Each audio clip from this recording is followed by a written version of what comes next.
¿Han escuchado, ese refrán, aforismo, dicho, bueno, no sé cómo más llamarlo, que dice, no hay mal que dure 100 años, ni cuerpo que lo resista, ni médico que lo asista? Dice ahí, vea, bueno, ya es otra versión, qué bien, nuevas versiones, nuevas revelaciones aquí. Y es que existen situaciones en la vida, yo no sé si a ustedes les pase, situaciones difíciles en la vida. Todos enfrentamos situaciones difíciles que nos hacen creer que nunca saldremos de ellas. No sé si le ha pasado a ustedes así. Una enfermedad, un problema en la casa, no sé, un vecino, la economía que no funciona, y pareciera que estamos determinados a vivir así. Definitivamente como que nos acostumbramos a vivir así. Situaciones que casi nos llenan de desesperanza, como que definitivamente no hay esperanza para mí. De hecho, voy a ver si más adelante hablamos de un texto muy interesante, porque uno ve personas y personajes a quienes uno diría, a esta persona no le pasa nada y a mí sí me pasa. Y como que uno dice, y cuando de pronto esas personas que los vemos tan espirituales y les pasan cosas malas, dice, uy, tan espirituales que son. Y como que creemos que eso no debía pasar, y lo vamos a ver más adelante con el testimonio de otro personaje. Pero hay situaciones entonces que nos determinan como que así le tocó vivir, eso es lo que hay, como diríamos hoy en día, y casi que vivimos sin esperanza. Claro que algunos nos automotivamos con dichos como este, no hay mal que dure 100 años. Es decir, que quien dice eso no pierde la esperanza de que haya un cambio, ¿cierto? Algún día habrá un cambio, espero que no sigamos así. Pero eso cuando nosotros pensamos en las realidades muy personales. Pero cuando pensamos en realidades más grandes, macro, cosas más grandes, con las que nacemos, como que nos tocó vivir así y como que nunca va a haber cambio. Por ejemplo, a mí me llama mucho la atención, siempre hemos dicho, los que tenemos más o menos de 60 años para abajo más o menos, alguien dice, nunca hemos visto un día sin violencia en este país, todos los días. Nunca hemos vivido en un país y como que así vamos a morir, y muchos ya han muerto y nunca vieron un día de paz. Por ejemplo, mi esposa tiene unos sobrinos, tenemos unos sobrinos que nacieron del 2000 para acá. Ellos allá piensan que el único que ha gobernado en ese país ha sido Chávez y no más, que nunca, porque nunca vieron más. Entonces son realidades como que nos determinan, como que uno dice, no hay más, eso me tocó vivir y no hay más, ¿no? Son realidades macro, ¿no?, que nos llevan a creer que no va a haber cambios. Realidades políticas como la corrupción y como la violencia. Realidades económicas como que estamos destinados a tener una deuda externa impagable, que la desigualdad siempre va a existir. Realidades sociales como el dominio del más fuerte, eso siempre ha sido así y así será. Nosotros somos un país dominado económicamente, ideológicamente y bueno, de diferentes maneras. Y creemos que ese fue nuestro destino, como que nunca va a cambiar eso. Y de pronto nosotros ni lo veremos, como le ha pasado a mucha gente, que haya un cambio. Claro, dentro de 8 días vamos a tener una nueva elección, otra elección. Y algunos nos animamos a participar y debemos participar porque nos prometen que esta vez sí va a haber cambio. ¿Han escuchado eso? Esta vez sí vamos a cambiar, ¿no? Aún los cristianos pensamos que es con los candidatos cristianos que eso sí va a cambiar. Bueno, eso todavía no ha pasado, pero es parte de la esperanza que tenemos de que no hay mal que dure 100 años. Pero la realidad es que cada elección vemos que elegimos y en vez de cambiar, como que la cosa empeora, ¿cierto? La realidad es que nada sucede y a través de la historia pareciera que nada cambia. Y obviamente la respuesta es sencilla. ¿Por qué no cambia?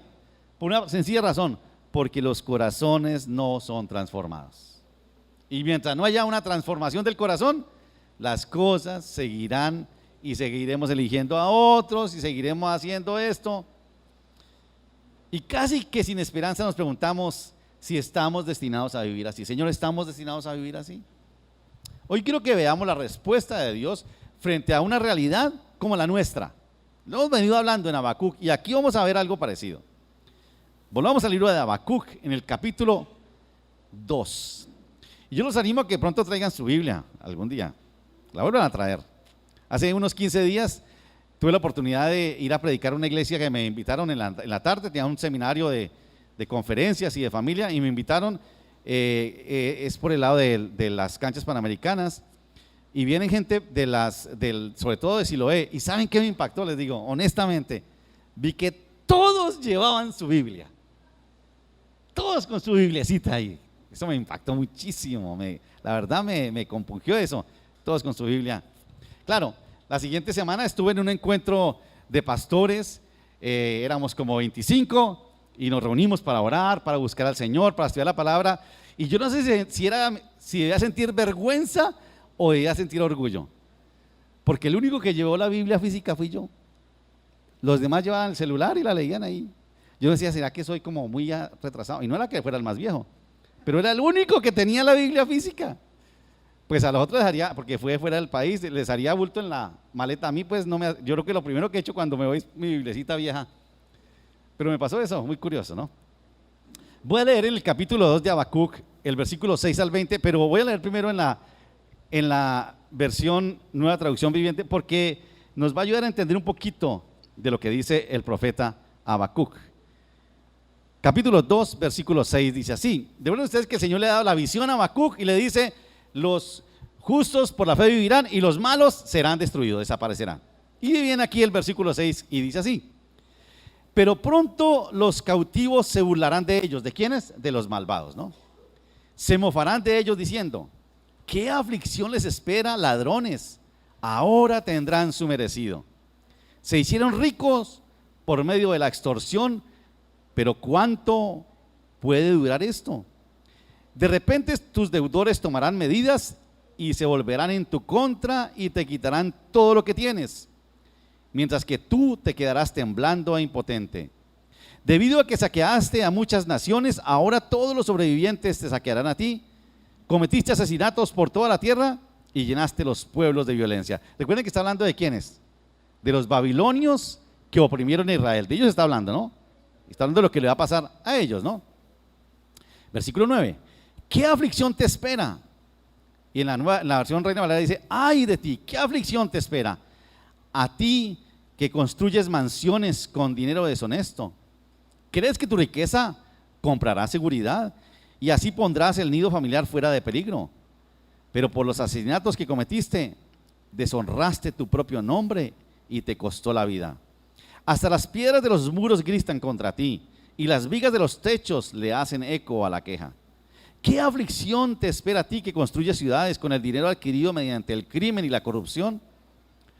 ¿No ha prometido el Señor de los ejércitos celestiales que las riquezas de las naciones se convertirán en cenizas? Se esfuerzan mucho, pero todo es en vano. Así como las aguas llenan el mar, la tierra será llena del conocimiento de la gloria del Señor. ¿Qué aflicción te espera a ti? Que emborrachas a tus vecinos, los obligas a beber para regodearte de la vergüenza de su desnudez. Pero pronto te llegará el turno de ser deshonrado. Ven, bebe y demuestra tu propia desnudez. Bebe de la copa del juicio del Señor, y toda tu gloria se convertirá en vergüenza. Derribaste los bosques del Líbano, ahora serás derribado. Destruiste los animales salvajes, ahora el terror de ellos será el tuyo. Cometiste asesinatos por toda la tierra y llenaste los pueblos de violencia. ¿De qué sirve un ídolo tallado por el hombre o una imagen fundida que te engañe? Qué necio es confiar en algo elaborado por tus propias manos, un Dios que ni siquiera puede hablar. ¿Qué aflicción te espera a ti que les dices a ídolos de madera: despierten y sálvennos? A imágenes de piedra mudas dices: levántense y enséñennos. ¿Podrá un ídolo decirte qué hacer? Aunque estén recubiertos de oro y plata, por dentro no tienen vida. Pero el Señor está en su santo templo, que toda la tierra guarde silencio delante de Él. Señor, te damos gracias por tu palabra esta mañana. Señor, vivimos realidades con las que nos acostumbramos, Señor. Quizás nos resignamos a que no va a haber cambio y sencillamente como que creemos que ese es el destino que nos tocó vivir a nosotros. Pero tu palabra es fiel, Señor, y tu palabra nos muestra, Señor, que tú sigues siendo soberano, eres Rey eterno y poderoso, y sobre ti nadie está, Señor, porque tú eres todopoderoso y eres quien gobiernas este mundo, Padre. Gracias te damos por tu palabra. Enséñanos, anímanos Y muéstranos, Señor, lo que tenemos que hacer, Padre, en el nombre de Jesús. Amén. Después de que el apóstol recibe la visión, ¿se recuerdan la visión? Escribe la tabla, ya la hablamos de esa visión de parte de Dios. El profeta hace lo que llaman algunos una endecha. Una endecha es como un lamento, digámoslo así.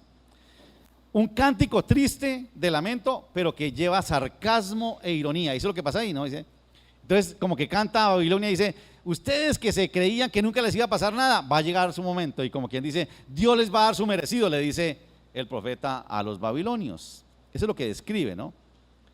Y describe también dónde descansa la esperanza para los que confían en Dios. En medio de esa endecha, de ese lamento, el versículo 14 resalta ahí cuando dice, porque la tierra será llena del conocimiento de la gloria del Señor, como las aguas cubren el mar, dice el profeta. Ahora, lejos de ser, porque quiero que tengan en mente esto, que nosotros cuando leemos la Biblia la tomamos, es como una tendencia muy devocional, ¿cierto? Muy para nosotros, ¿no? Estos días estoy enseñando un curso de interpretación bíblica a unos estudiantes por internet, a unos estudiantes de diferentes países, y les he puesto a hacer un ejercicio, ¿no? ¿Qué dice el texto? Y uno dice, el texto nos dice que, y yo les digo, no, el texto no le dice a usted nada. Si usted está interpretando, tiene que decir es qué dijo el autor y qué le está diciendo a los oyentes primarios. No, cuando usted dice, el texto me dice a mí que, está mal, está comenzando mal, porque está aplicando. Y el orden dice que usted tiene que empezar por acercarse a lo que dijo el autor original. ¿Qué dijo el autor y qué dice de lo que dice? Para poder después sí aplicarlo. Es un error que tenemos nosotros y lo hacemos de esa manera normalmente. Y me ha tocado correr, pero no es fácil, porque esa tendencia es casi que la traemos en el alma. Entonces, cuando uno lee un texto como este, uno dice, esa es mi realidad, ¿qué hago? Yo sé, hay gente que me oprime, tengo problemas, pero recuerden esto, lejos de una descripción de una situación personal, lo que el profeta hace es la descripción de una situación internacional que enfrenta a su nación. Eso es lo que ustedes leen ahí. Un pueblo opresor como Babilonia oprime a Judea, lo explota, lo esclaviza, lo deforesta, mejor dicho, lo vuelve nada. Eso es lo que está hablando aquí. Ahora, no quiero decir con eso que no podemos también aplicar eso, como vamos a ver ahora, a nuestra realidad, pero pensémoslo en esos términos. Lo que describe Habacuc es lo que siempre ha sucedido con los imperios a través de la historia. Esos imperios que dominan con violencia, que explotan sin misericordia a otros pueblos. Eso ha pasado, a ellos les está pasando ahora con Babilonia, pero le pasó a Israel cuando Egipto lo esclavizó, después pasó con Asiria, después pasó con los filisteos, después más adelante pasó con los griegos, con los romanos, y a través de la historia siempre ha habido imperios como este babilónico que y sin misericordia, sanguinariamente y con violencia dominan a los pueblos. Y vamos a descubrir cómo cada una de estas ayes, porque son 5 los que presenta ahí, se aplican a cualquier momento de la historia para las realidades nuestras, ¿no? Eso dice el texto, esos imperios, tarde o temprano, serán burla de aquellos a quienes oprimieron y dominaron. Como digo, sucedió con Egipto, con Filisteo, con Asiria, con Persia, con los griegos, y sucederá a todas las naciones que injustamente hacen daño a otros para su propio bienestar. Y a mí me llama mucho la atención, ¿no? Porque de alguna manera nosotros hemos crecido con esa idea. Yo me acuerdo, casi todos pasamos por eso en nuestra juventud, todos tenemos esa idea de rebelión, ¿cierto? Todos traemos eso y es ya como que más adelante como que nos conformamos y bueno, no hay mal que dure 100 años, ¿cierto? Y uno ve los que protestan en las calles, ¿no? Aquí en Bogotá, en Chile, ¿quiénes son? Los muchachos, porque ellos buscan cambio y esperan, eso les pasa a todos, porque siempre va alguien que nos domina, injusticias, y queremos cambiar las cosas. Y cambio va a haber, pero de otra manera como lo describe aquí el texto. Lo que describe Habacuc es una muestra de la maldad de los pueblos sin Dios, que hacen sufrir a otros pueblos. Pero esas situaciones son oportunidades que Dios usa, como dice el versículo 14, para que toda la tierra sea llena del conocimiento y de la gloria del Señor. Eso lo hace nuestro Señor. quiero que veamos dos cosas esenciales que muestra el texto.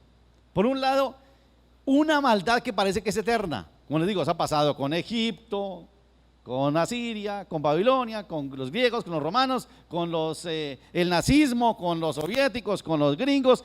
Pasa, como que uno dice, eso pasa siempre. Pareciera que sí, pareciera que esa maldad es eterna. Y si usted tiene su Biblia, aquí sí me va a ayudar Sebastián, con la Reina Valera. Hay 5 ayes. A través de 5 lamentos, el profeta describe la forma de actuar de las naciones opresoras. Noten ustedes, versículo 6 dice: ay del que multiplicó lo que no era suyo, ¿hasta cuándo había de acumular sobre sí prenda tras prenda? En el versículo 9 dice: ay del que codicia injusta ganancia para su casa, para poner en alto su nido, para escaparse del poder del mal. El versículo 12 dice: ay del que edifica la ciudad con sangre, del que funda una ciudad con iniquidad. El versículo 15 dice: ay del que da de beber a su prójimo, ay de ti que le acercas tu hiel y le embriagas para mirar su desnudez. Y el versículo 19 dice: ay del que dice al palo, despiértate, y a la piedra muda, levántate. ¿Podrá él enseñar? Y aquí está cubierto de oro y plata, y no hay espíritu dentro de él. 5 lamentos de alguien como Habacuc y como muchos de nosotros, Señor. Mira esta gente lo que hace, se enriquecen haciendo mal, derraman sangre, Señor, y creen que sus ídolos, o ellos se creen ídolos también. El primer lamento es una sentencia contra el pueblo codicioso que despojó a otros más débiles, que se enriqueció a través de la usura. A estos pueblos les aplicará la ley del talión, ojo por ojo y diente por diente. Dice ahí más adelante dice: eso que ustedes hicieron les va a pasar a ustedes lo mismo, dice el Señor. Lo mismo van a hacer con ustedes. El segundo ay es una denuncia contra la injusticia ejercido por estas naciones opresoras, porque como aves de rapiña se apropiaron de otros, explotando para su propio provecho. Sus mismas obras clamarán contra ellos, dice. Entonces parece mucho a nuestras realidades hoy en día. El tercer lamento es contra la violencia y el derramamiento de sangre usado para dominar a las otras naciones. Las matanzas, las políticas violentas, los falsos positivos, como lo quiera llamar. El cuarto lamento tiene que ver con una denuncia por la forma tramposa como esas naciones se aprovecharon de los pueblos más débiles e indefensos y los manipulan para conducirlos a la vergüenza y a la impureza. Y el quinto lamento es una condena por la idolatría. Ellos adoran a falsos dioses fabricados por ellos, ídolos mudos en los que han puesto su confianza, creyendo que esos ídolos son más poderosos que el Dios de Israel. Esos son, en resumen, el reflejo de esas naciones, que lo ponen 5 lamentos.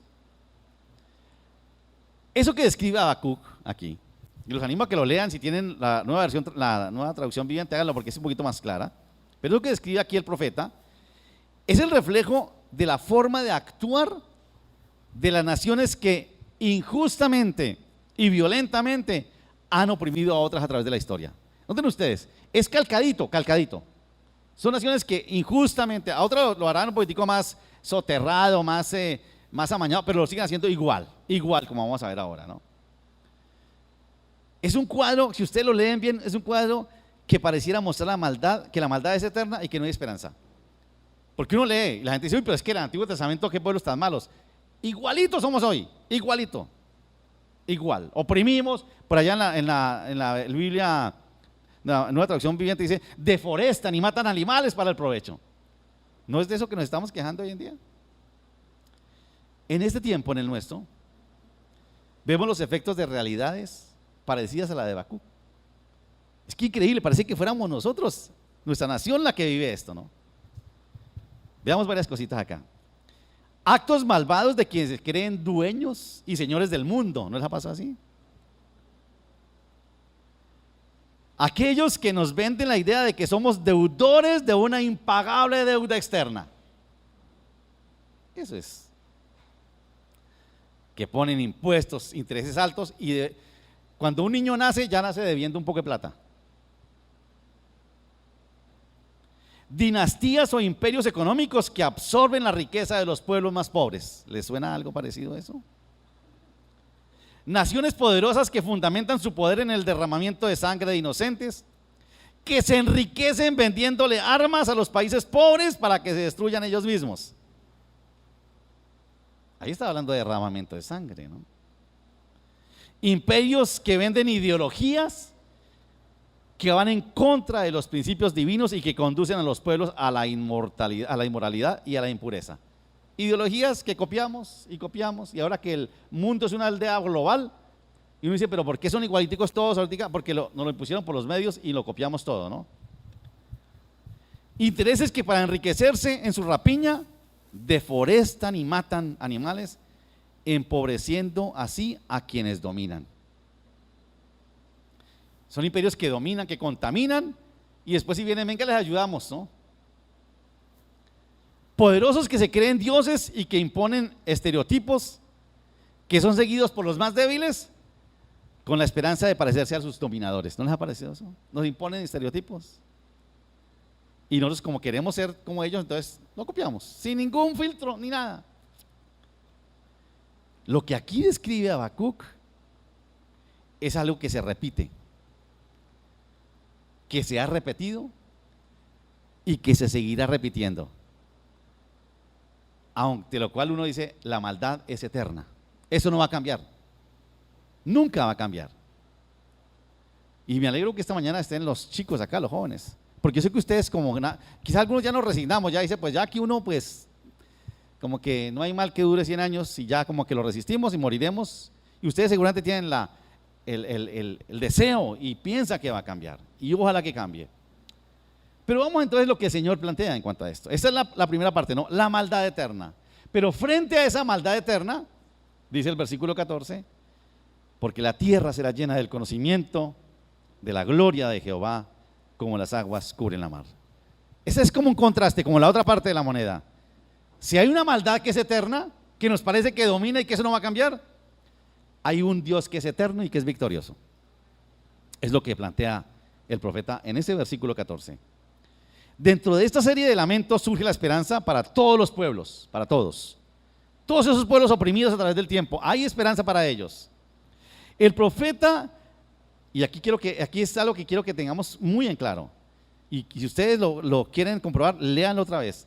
El profeta nunca invita a tomar acciones violentas, nunca. Ni a llamar al odio, tampoco. Ni estimula a la venganza o a la justicia por la propia mano. Pero sí anuncia que habrá un fin para nada pacífico para los que se han llenado con las riquezas de otros.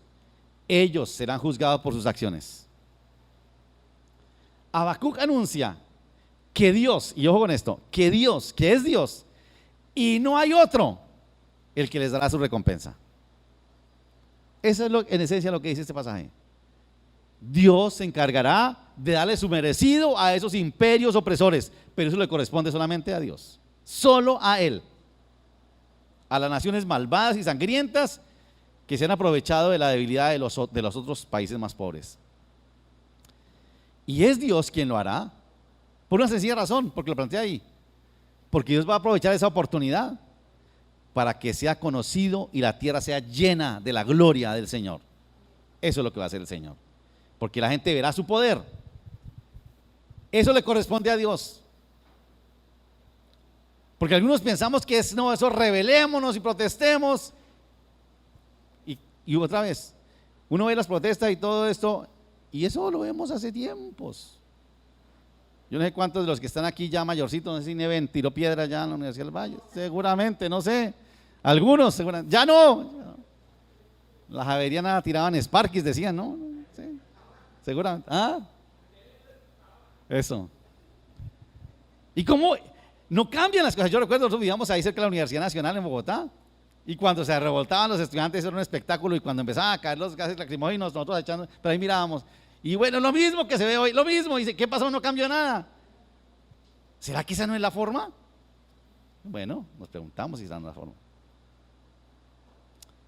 El Señor dice que la tierra será llena de gente que reconocerá el poder de Dios, de gente que lo conocerá como consecuencia de una relación íntima con Él.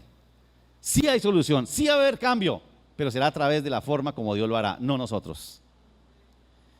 Dios le mostrará a esas naciones e imperios malvados que Él es superior a sus dioses, dioses de mentiras que han inventado. Les hará ver que aunque ellos derrotaron a Israel, Él nunca fue derrotado. Porque en el Antiguo Testamento, cuando un pueblo era derrotado, decían su Dios fue derrotado, su Dios es nada. Que ese pueblo perdió, Israel perdió, entonces Dios también perdió. Pero Dios le mostrará que aunque Israel perdió, Él nunca perdió.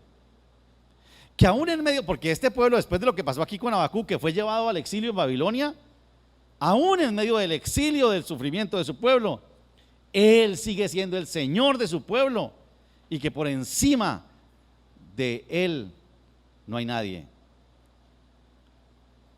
Él dará muestras de su poder para que toda la tierra sea llena del conocimiento de su gloria, porque no hay mal que dure 100 años, ni cuerpo que lo resista. Claro, uno dice, Señor, ¿y cuándo lo veremos nosotros? Seguramente ustedes, los chicos, los jóvenes dirán, Señor, ¿y veremos ese cambio? Yo no les puedo decir que sí o que no, pero permítanme, les doy un ejemplo sencillo. En Éxodo 18, este quizás es el pasaje que más he predicado yo en mi vida, yo creo que por lo menos unas 100 veces, porque cada vez que me reúno con pastores y tengo que dar una reflexión, hablo de este texto.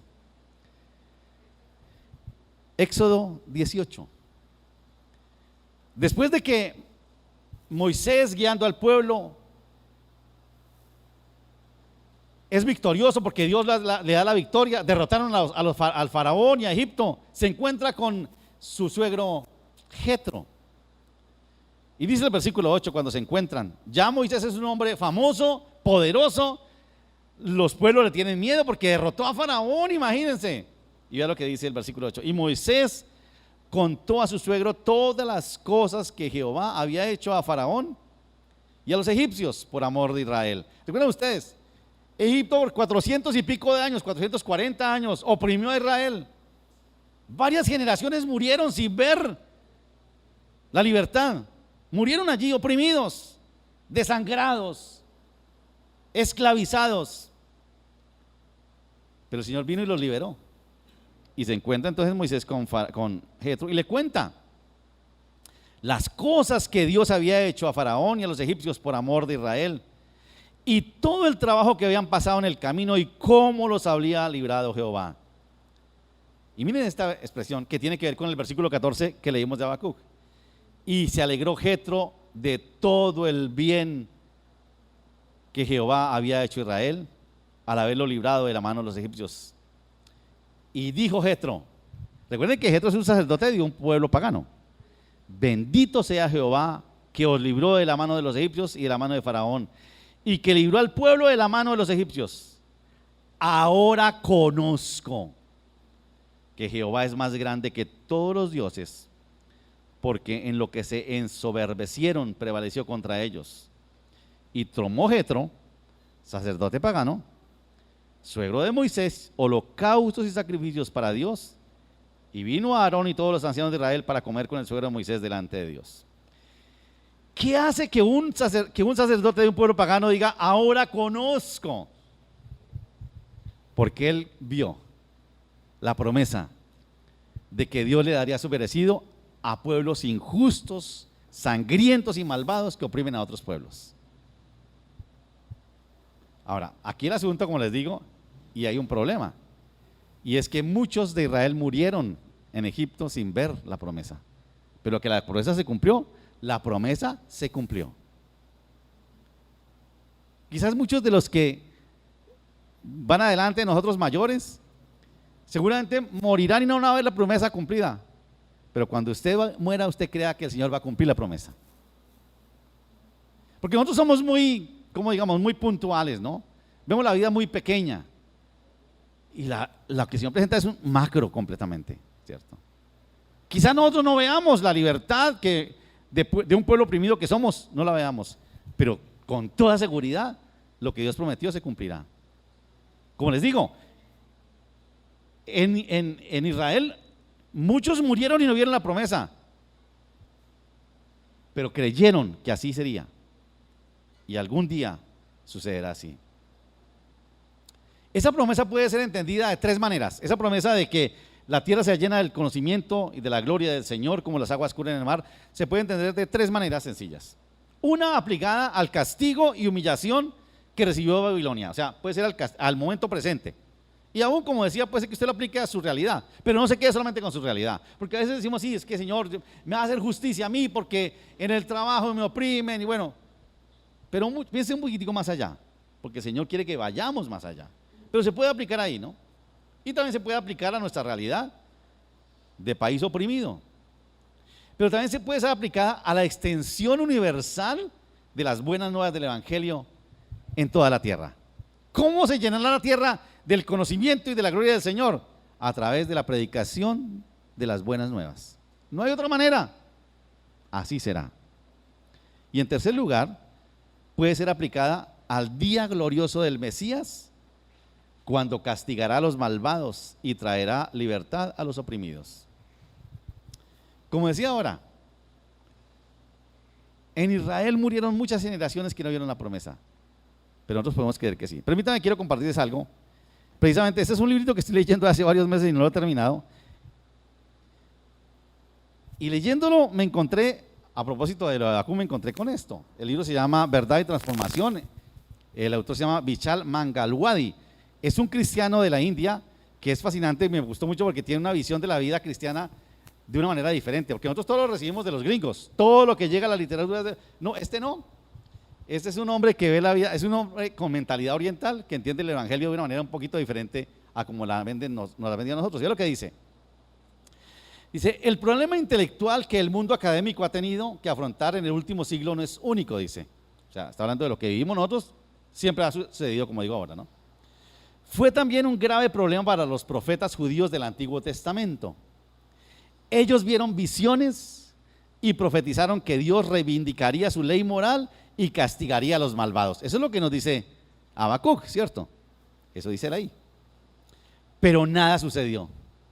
El pueblo comenzó a burlarse de Dios y de sus profetas. Yo no sé si ustedes estarán diciendo aquí, o alguien nos dice, vea es que hablando de que la promesa del Señor se cumplirá y se burlará, y dice, pobre, este iluso, ¿no? Tranquilo, no ha sido el único. A los profetas también se les burlaban en la cara.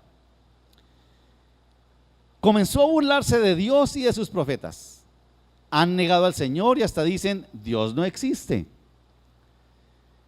Ningún mal vendrá sobre nosotros, no sufriremos guerras ni hambres. Los profetas son como el viento, la palabra del Señor no está en ellos. Jeremías 5. La burla pasó a ser un proverbio. Se cumple el tiempo, pero no la visión. Ezequiel 12. Por supuesto, la gente comenzó a dudar de que Dios existiera. La corrupción en consecuencia aumentó y aplastó a los pobres y a los débiles porque Dios no parecía intervenir. El justo sufría y se preguntaba en voz alta, ¿de qué servía ser justo? No contaba con una base intelectual para persistir en la justicia moral que solo acarreaba miseria. Y cita ahí aquel Salmo 73 donde dice, Señor, los malos engordan, prosperan y yo me porto bien, vale la pena, dice el Salmo 73. Y sigue diciendo el autor, los profetas presentaron a Dios las quejas del pueblo.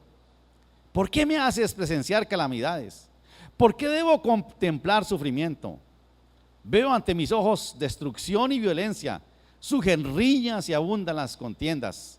Y cita Habacuc 1, que lo vimos ya. Dios respondió diciendo que iba a confirmar su ley moral, atraería a Babilonia para castigar a su pueblo corrompido. Dijo que los babilonios ejecutarían su juicio sobre la maldad de Judá. Este juicio, anunciado repetidamente por varios profetas, iba a ser como evidencia empírica de que Dios defiende su ley y castiga el pecado. Los profetas se toparon con un nuevo problema entre manos. Si el Dios omnisciente y todopoderoso realmente nos tiene por responsables, si Él sostiene su ley moral y castiga al culpable, entonces, ¿qué esperanza puede tener la humanidad? ¿Cómo puede Dios juzgar a los pecadores y también cumplir la promesa de bendecir a su nación y hacer su bendición extendida a todas las naciones de la tierra? Y dice el autor, Dios le reveló al profeta Isaías cómo iba a resolver el problema. 700 años antes de que Jesús aceptara la cruz, Dios le dijo al profeta Isaías que el Mesías llevaría el castigo del pecado de su nación y el del mundo en sí mismo. Y cita Isaías 53, un texto que ustedes conocen. Él fue traspasado por nuestras rebeliones y molido por nuestras iniquidades. Sobre él recayó el castigo, precio de nuestra paz, y gracias a sus heridas fuimos sanados. El Señor hizo recaer sobre él la iniquidad de todos nosotros. Y aquí viene lo interesante. La pregunta es, ¿cómo sabemos que se cumplirá la promesa? Habacuc lo creyó porque dijo, así lo hizo el Señor, dice el capítulo 3, yo lo oí, yo creo que es así porque el Señor lo ha hecho así y lo volverá a hacer. Pero nosotros tenemos algo más. Cuando Jesús estuvo en la cruz, no se desplegó ninguna justicia humana. Sus dos jueces, Pilatos y Herodes, admitieron que él no había cometido ninguna ofensa digna de muerte. Todos sabían que Jesús estaba siendo crucificado por causa de la envidia, los celos, los temores y la hipocresía de los dirigentes políticos y socioreligiosos de aquel tiempo. Lo que le llevó a la cruz fue la codicia de un traidor, las mentiras de los testigos falsos. ¿Han escuchado eso por ahí en alguna parte? Y la cobardía moral de las masas. Los discípulos y el gobernador que no pudo resistir la injusticia y la opresión. Lo que pendió de la cruz fue la brutalidad, la opresión y el terror sobre los que fundaban los reinos de este mundo y el reino de Satanás. Todos los reinos de este mundo, los imperios, fundan su realidad sobre la brutalidad, la opresión y el terror. Pero la resurrección de Cristo es una prueba de que Dios recompensa la justicia con la vida resucitada. La cruz resuelve el dilema filosófico de los profetas hebreos. Dios es santo, la ley moral es real. Dios juzgará y ya ha juzgado el pecado, pero el Dios santo no necesita destruir a los pecadores, ya que Jesucristo ha cargado con el pecado del mundo sobre sí mismo. El perdón es posible. La conciencia ya no tiene por qué condenarnos, ya que nuestro juez nos ofrece perdón. Gracias a la cruz de Cristo ahora contamos con una base firme, empírica, histórica y filosófica para afirmar absolutos morales sin que la ley moral nos condene. La cruz no es la simple idea religiosa más, es una buena nueva, el Evangelio. Es la única fuerza disponible que puede resistir y rechazar la tormenta del relativismo moral que se precipita sobre el mundo secular. Sin la cruz, dice el autor, el mundo no tiene fundamentos sobre los cuales afirmar absolutos morales, ni para llamar a la corrupción por su nombre, pecado. La cruz, por supuesto, no solo proporciona un marco filosófico para los absolutos morales, también nos libra del pecado.